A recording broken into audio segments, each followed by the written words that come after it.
হিন্দুদের এইভাবে বাঁচানো যায় না দাদা ভাই, এইভাবে একদম টোটালি বাঁচা। শুভেন্দু অধিকারী মহাশয় ভুল করছেন। নির্দিষ্ট সালে যেরকম কুরবানির প্রথা চলছিল সেই প্রথা চালু করে আমার ঋণ আছে 9 লাখ টাকা, ঋণের বোঝা শুভেন্দু অধিকারীকে নিতে হবে। কুরবানির নিয়ম বন্ধ করেছে, মানছি না, মানব না। মানছি না, রাজ্য সরকার কুরবানির নিয়ম বন্ধ করেছে, মানছি না, মানব না। মানছি না, মানব না।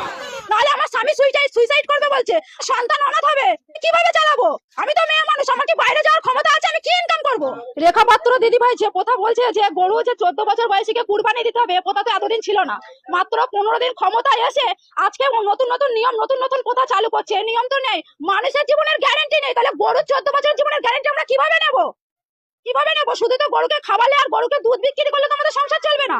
কুরবানির কথা ছিল বলে গরু তুলতাম, গরু পুষতাম। এখন যদি এই নিয়ম চালু হয় তাহলে মোদি আমাদের খাটালে গরু তুলে দিক, তারপরে আমরা সেই গরুকে মুদি খাওয়ানোর পয়সা দেবে, আমাদের দেখাশোনা করার পয়সা দেবে, তাহলে গোমাতাকে সেই 14 বছর বয়স পর্যন্ত আমরা রেখে দিতে পারবো। তার আগে গোমাতা এতদিন এই প্রথা চালু ছিল না, আমরা এই প্রথা রাখতে পারবো না। আমাদের কুরবানির প্রথা চালু করুক, নাহলে আমাদের স্বামীরা সন্তানরা সব অনাথ হয়ে যাবে, সুইসাইড করবে বলছে।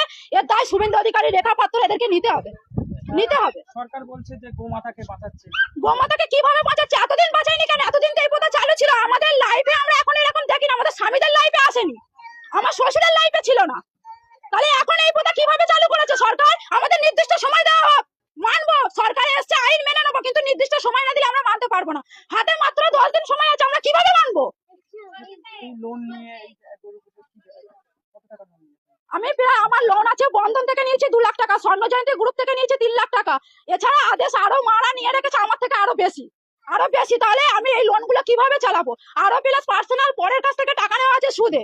আমার খাটালে মাত্র 6টা গরু আছে, 6টা গরু আছে, সেই গরুর উপরে নির্ভর আমার 9 লাখ টাকা দেনা আছে। আমার স্বামী তো বলছে সুইসাইড করবে, আমার বাচ্চা তো অনাথ হয়ে যাবে। আমি বলছি যে আমি কি করতে পারি?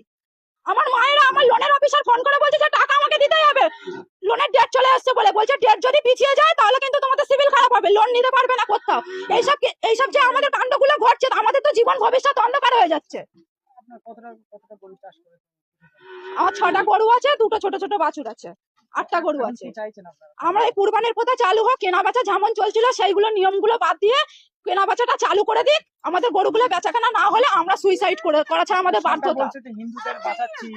হিন্দুদের এইভাবে বাঁচানো যায় না দাদা ভাই, এইভাবে একদম টোটালি বাঁচা। শুভেন্দু অধিকারী মহাশয় ভুল করছেন। নির্দিষ্ট সময় দেওয়া হোক মানুষকে, নির্দিষ্ট সময়। 15 দিন ক্ষমতায় এসে এখন এগুলো হয় না, এগুলো হয় না, এগুলো আমরা মানতে পারছি না। তাহলে আমাদের স্বামী, আমার সন্তানের, আমাদের সংসারের দায়িত্ব নিয়ে যে লোনের, তারপরে আমার সংসারের যাবতীয় দেনাপত্র দায়িত্ব নিয়ে নিক শুভেন্দু অধিকারী মহাশয়। নাহলে যেরকম কুরবানির প্রথা চলছিল সেই প্রথা চালু করে দিক। নাহলে আমার ঋণ আছে 9 লাখ টাকা, ঋণের বোঝা শুভেন্দু অধিকারীকে নিতে হবে। নাহলে আমার স্বামী সুইসাইড করবে বলছে, আমার সন্তান অনাথ হবে, আমি কিভাবে চালাবো? আমি তো মেয়ে মানুষ, আমার কি বাইরে যাওয়ার ক্ষমতা আছে? আমি কি ইনকাম করবো? দিদি আপনার নাম এবং বাড়ি? মৌসুমী ঘোষ, আমার বাড়ি বামুনিয়া।